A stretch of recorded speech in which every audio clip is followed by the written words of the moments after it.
On Wednesday, the Michigan Senate voted to repeal a prohibition on unmarried cohabitation of men and women. So, look, Democrats now control Michigan, and they're doing a lot of fantastic stuff. Some of the stuff they're doing is getting rid of some of the old zombie laws, including the ban on abortion, as well as apparently a ban on unmarried cohabitation. So this law, again, from 1931, the same time from the as the abortion ban, actually banned unwed men and women from living together. A couple found guilty of this could be jailed for no more than a year and fined up to $1,000. So it was never enforced, but technically still on the books. And you know who wanted to keep it on the books? At least half the Michigan GOP. I kid you not. They voted to keep this law on the books. Wow. So more details here. Senate Bill 56 strikes from Michigan law the idea that an unmarried man and woman living together are inherently committing lewd and lascivious behavior. Sexual anarchy. Lewd and lascivious behavior. Sounds like a fun time. As long as it's in your home. Couples, however, could not be prosecuted after 1 year from the time the offense was committed. So, look, growing up, I heard all this stuff like, oh, it's common law. It's common law marriage. It's common law. Even though they're not technically married. And now I understand that that's what that meant. After a year of living together, apparently in sin, it's common law marriage now. You know, kind of married, but not technically. Now, here's what one senator, this is a Republican, Thomas Albert, said about this. Quote, "This type of family structure lends itself to instability and is not the optimal environment for raising children. The problem is with this reform is that it fails to recognize the secondary effects. This is a policy I cannot get behind." I don't know why I'm using that accent. It's Michigan. "Because there is a clear and overwhelming evidence to show that it is better for children to be in a household with married parents." Okay, but is it better for people to be, raising a children, I guess, in committed relationships? I suppose.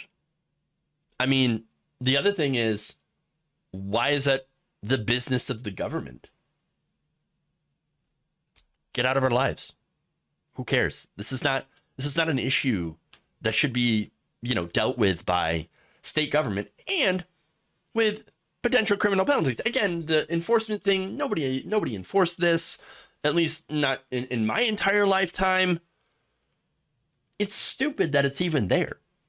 Why? Get out of our lives. And funny enough, by the way, I have to admit that I'm a lawbreaker. That's right. I'm a criminal. Come take me away. I'm a criminal. Well, at least I was. I lived with my wife, my now wife, for about 2 years before we got married. We cohabitated. We lived in sin. Sexual anarchy. No. Oh no. We're both criminals. You see, both horrible, terrible criminals. What are you going to do? What are you going to do? Now, look, I know other people.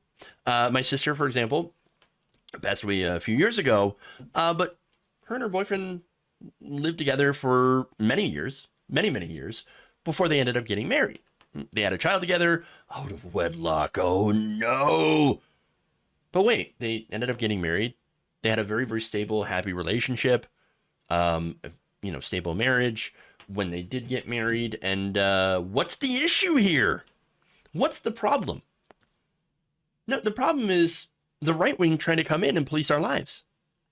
That's it. By the way, Michigan and Mississippi are the only two states that still have these ridiculous laws. And look, Mississippi, I'm actually not surprised. But this state, come on. So now a Democratic state representative, Stephanie Chang, said that, hey, look, this is not about a moral issue. This is about basically tax benefits. It's about It's not about changing people's behavior, not about marriage rates. It's really just about bringing us into the 21st century. You know, by not having these ridiculous laws on the books. Yes, but Stephanie, have you met Republicans?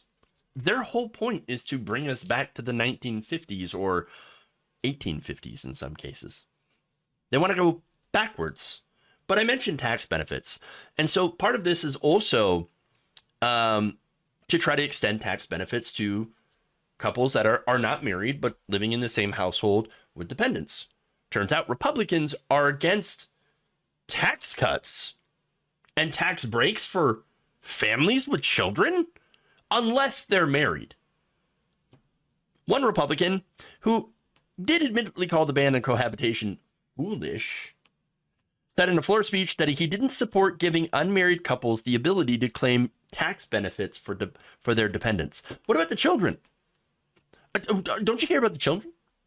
Don't you want people to pay less taxes? No, it's not about that. It is about social engineering.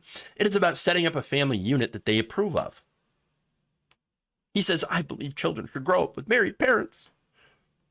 Federal law, this is Albert, federal law prevents taxpayers from claiming some dependents if their relationship violates state law, which you're literally trying to change state law. The bill before us today would clear the way for two unmarried individuals living together to meet dependency requirements to claim those tax benefits. How dare you claim those tax benefits? Those should be going to corporations. Now, thankfully, the bill eliminating this passed April 19th in a 29-9 bipartisan vote, with all nay votes coming from Republicans, of course. So some of the Democrats, you've heard of Senator Mallory McMurrow. She had an epic speech months and months ago. Here's what she said. Quote, what year are they living in? I hate to laugh, but I mean, I can't imagine in the year 2023 that either they themselves or people that they know have not lived together before they were married. Yeah. Albert and Senator Ed McBroom had spent most of the bulk of their remarks opining on how removing the law endorses what could occur to children parented by an unmarried couple in a so-called broken home. Albert then acknowledged the penalty should be removed. The policy of prohibiting cohabitation by having a criminal penalty is not good policy, as I mentioned before.